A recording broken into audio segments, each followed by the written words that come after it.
முட்டை மாநகர நாமக்கல்ல இருந்து கோழி முட்டை வருது. அப்ப கோழி முட்டை தானே அதுவும். அந்த கோழி முட்டையை அடை வச்சா பொரிக்குமா? பொரிக்காது. பொரிக்காத முட்டைக்கு பேரு கூமுட்டை. அப்ப அந்த முட்டையை சாப்பிடுற எல்லாரும் நாங்க எல்லாம் கூமுட்டை. விளையாட்டு இல்ல, சிரிப்பதற்காக அல்ல.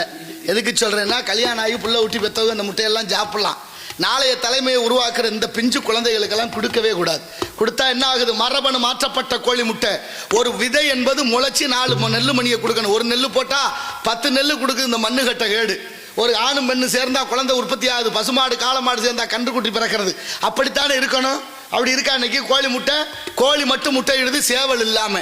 எந்த அளவுக்கு உருவாக்கியிருக்கா? 25 வருஷத்துக்கு முன்னால விதை நெல் பற்ற கட்டி வச்சிருந்தோம். இன்னைக்கு இருக்கா நம்ம கிட்ட? 25-30 வருஷத்துக்கு முன்னால குடும்ப கட்டுப்பாடு மையம் இருந்துச்சு. ஏன் இன்னைக்கு இல்ல அப்படின்னா, குழந்தை பிறப்பு சதவீதம் குறைஞ்சிக்கிட்டே இருக்கு. காரணம் எது என்று யோசிக்கணும். இங்க அந்த சிந்தனை எல்லாம் இல்ல.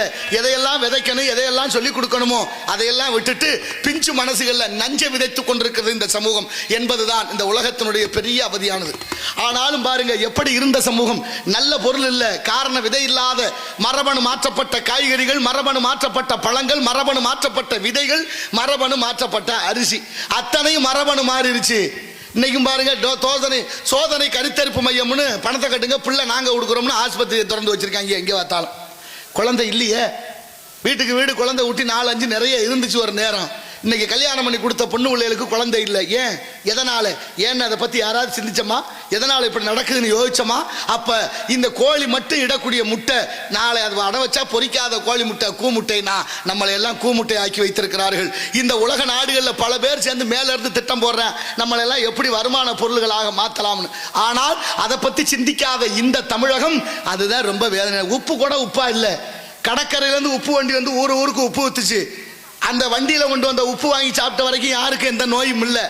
அந்த உப்பை பெரிய முதலாளி வாங்கிட்டு போன, அதை பெரிய வெள்ளையாக்கணுமே, அழுக்கா இருக்குன்னு சொல்லி ரசாயனத்தை பயன்படுத்தி வெள்ளையாக்கின உப்பை தூளாக்கின உப்பை பையில அடைச்சான். அதுக்கு ஆங்கிலத்தில் சால்ட்னு பேர் வச்சான்.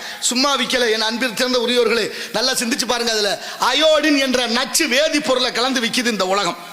அந்த நச்சு வேதிப்பொருளான அயோடின் தான் பெண்களுக்கு தைராய்டு நோய், கர்ப்பப்பை புற்றுநோய், அத்தனை நோய்க்கு மூல காரணம் இந்த உப்பு. தாய்மார்கள் நினைச்சா அதை கூட தூக்கி வீசலாம், முடியலையே. நமக்கு நாகரிக நைஸ் உப்பு தேவைப்படுது. ஏன்? உப்பு என்ன கல்லா கரைய மாட்டேன்னா சொல்லுது? அள்ளி போட்டா தானா கரையுமே.